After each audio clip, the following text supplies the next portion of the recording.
Hi everybody, and welcome to the third episode of the Pre-College and College Search series. This is episode 3 of 3. Today we're going to discuss financial aid and paying for college. This is the third and final part in our Pre-College and College Search series.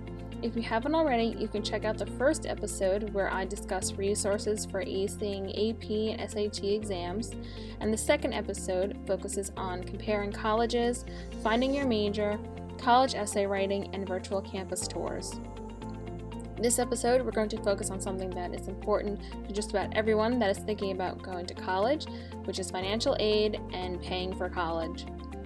All of the books that I'm going to be recommending are going to be in the library in Destination under our test prep section that you can take out with your library card.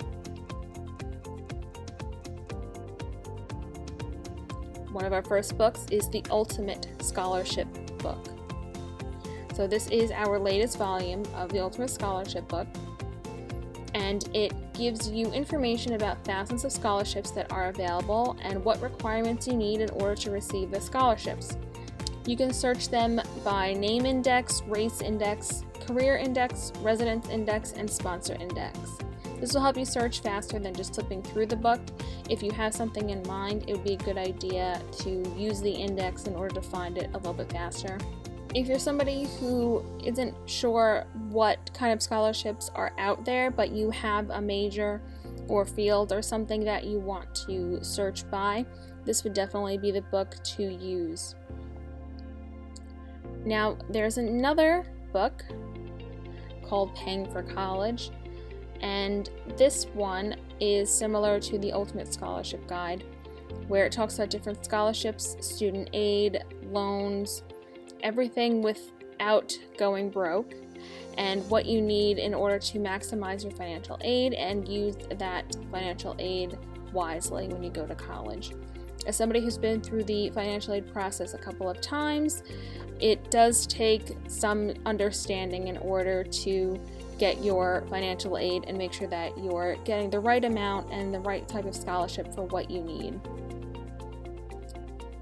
We also have Peterson's How to Get Money for College. So another quick reference guide that talks about putting your information about college costs and financial aid opportunities wisely and making sure that you're getting the right money for you. I would also recommend talking to somebody who has been through the process before. There's nothing better than getting some first-hand experience from someone. So if you know someone who has gone through this, I recommend also just talking to somebody and asking them what they did, so you get some do's and don'ts from someone who recently went through it. Peterson also has a guide to scholarships, grants, and prizes. The library also has a $500 scholarship for graduating seniors. So if you come in to grab one of these books, you can also come to the desk in the teen homework room and we can give you an application for that. Now, one other thing I wanted to mention is sports scholarships. So for people who are playing any athletics and they're looking to get a scholarship for that, playing at any division, we have that for you as well. If you're looking for more information for paying for college, scholarships, I'm going to recommend a couple of different websites. So we have Big Future, which is from College Board. So what this will do will help you find a scholarship, and you can edit it kind of the same way you would be looking through the indexes in the books that I had recommended. So we can go through your personal information. If you're looking for something in, let's say, in race index, you would look for it in personal information here. If it's academically, let's say you're looking for a certain degree and you have your status now and what type of major you're looking for, you would use here. And the type of award, any sort of affiliation information. I'm just going to do a quick, let's say I'm a senior and degree, let's say another senior and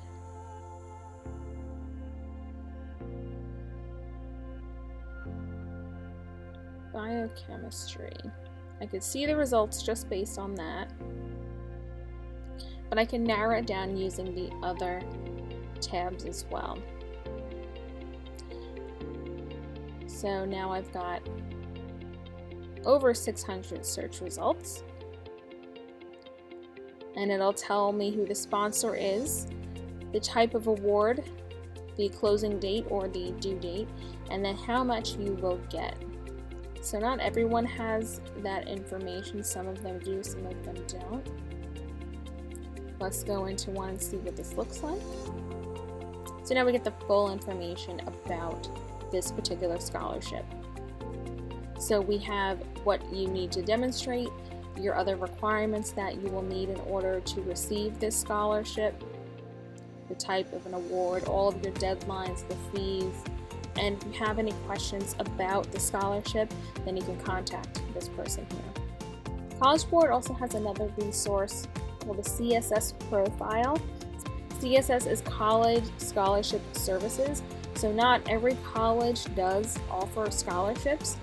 So if you wanted to see if the college you're looking for has something, or you wanted to see other colleges that may have something you didn't think about, this would also be a good resource to have. So I'm just going to click on this. And these are the 2021-22 participating institutions and programs. So if I have a specific institution in mind, let's just go to Boston College. And do they have a CSS domestic profile? They do, which means people in the US can get a scholarship. Internationally, no. And non-custodial parents, yes. So if you have a specific college in mind, you can do that quick of a search. If you are looking to go to a specific state, let's say North Carolina, here are all of the different institutions that will offer it. And again, you get the same information, and you could always change it if you don't want to have domestic students, or you do non-international. This way you can easily narrow down results. So one website here is the Princeton Review. Now this is a book we do have in Destination, but I want to show you this on their website where it talks about academics and administration.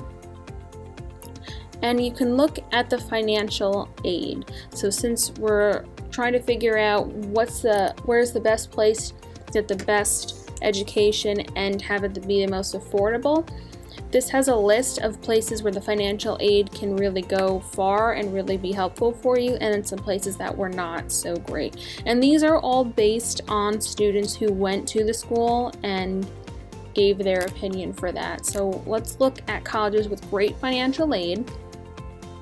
First one is Vanderbilt, and I believe they only have the top 20. And again, these are all from students who went to the school and on their real overall satisfaction ratings.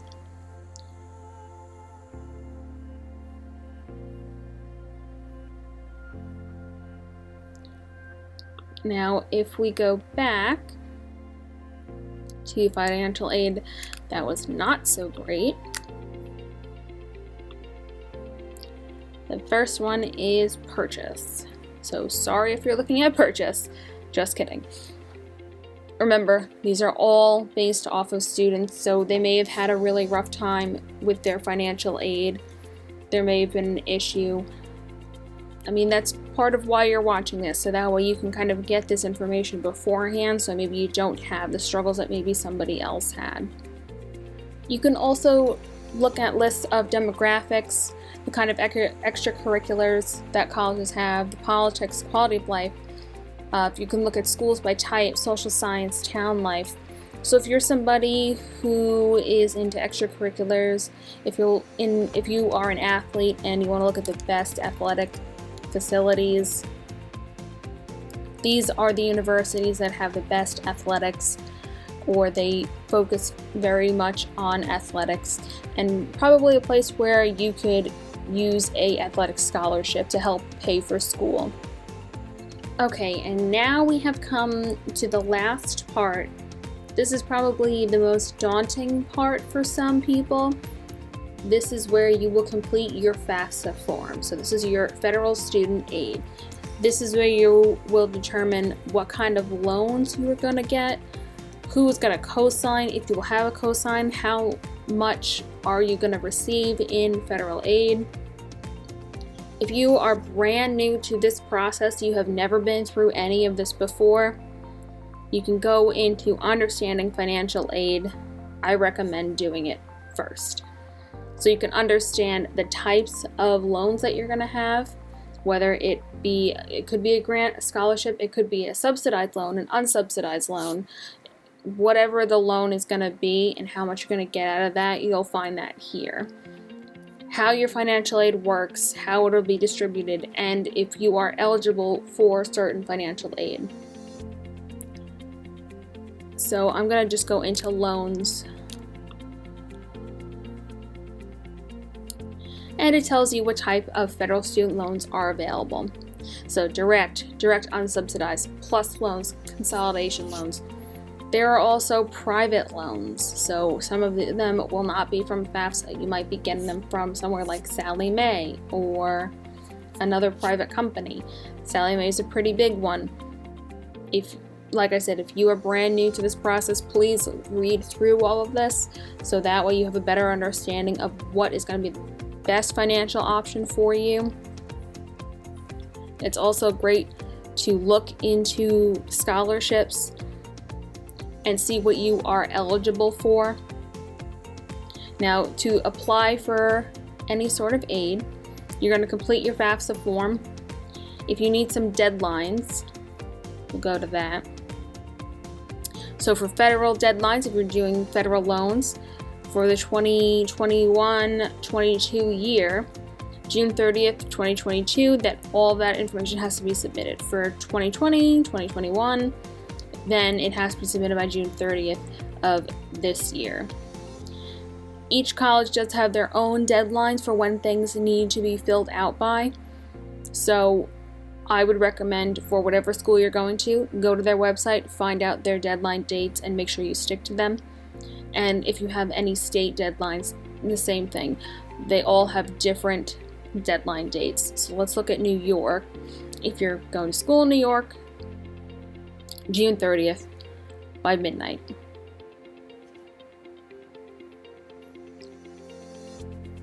could also just use this over here if you want to, instead of scrolling all around. So if you are somebody who's coming back and you're renewing your FAFSA form, then you can just renew your information. If you want to learn more about different loans, so if I want to know what a parent plus loan is, so that one is usually you'll have a parent co-signer for this one. So this is really the parent taking out the loan. So a parent of an undergraduate student, they co-sign for the loan, and they also have a demo of how to fill this out.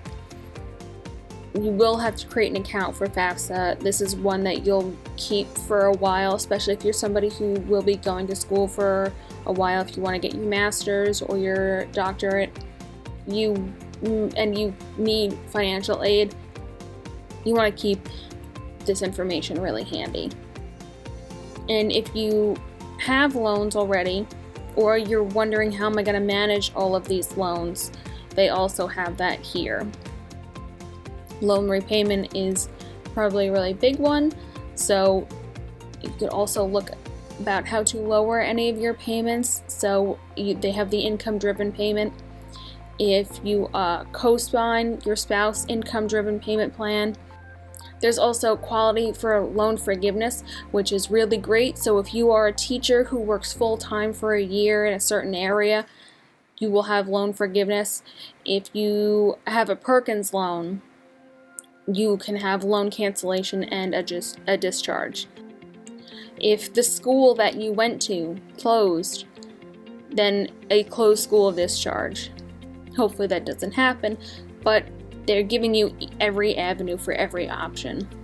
And just an extra added piece of advice, they also have delinquency and default, so how to avoid doing that and how to make sure it doesn't go to collections or put you in any sort of debt when it comes to repaying your loans. Of course, when you take out your loans, it is something that will stick with you until you pay it off, but you have loan forgiveness options. You can lower your payments. You can refinance your loans. Financial aid, paying for college, student debt, it's something that weighs on a lot of people, but there are options to get yourself out of that, to be able to pay for school and not let it overwhelm you. So don't let this process be overwhelming. Come into this process with an open mind of wanting to understand every bit of the process, each step. Be proactive in what you're doing. Know every little bit of financial aid you're getting. Where is it going to go? How much is it going to be? What kind of loan do I have? What do I need to do in order to pay back the loans later? So this is our last video. I hope you enjoyed this series. I hope you learned something from it. I hope it helped you feel a little less overwhelmed when it comes to prepping for your exams, looking for colleges, and thinking about paying for school. Remember, we have all these resources either in the library or online. The next set of videos that I'm going to be doing is going to be more for people who are just about to leave college, kids who have graduated college, or somebody looking for a job. It's all going to be all about job searches and some career counseling, interview, resume help. So I hope you enjoyed this series and you watch our next one.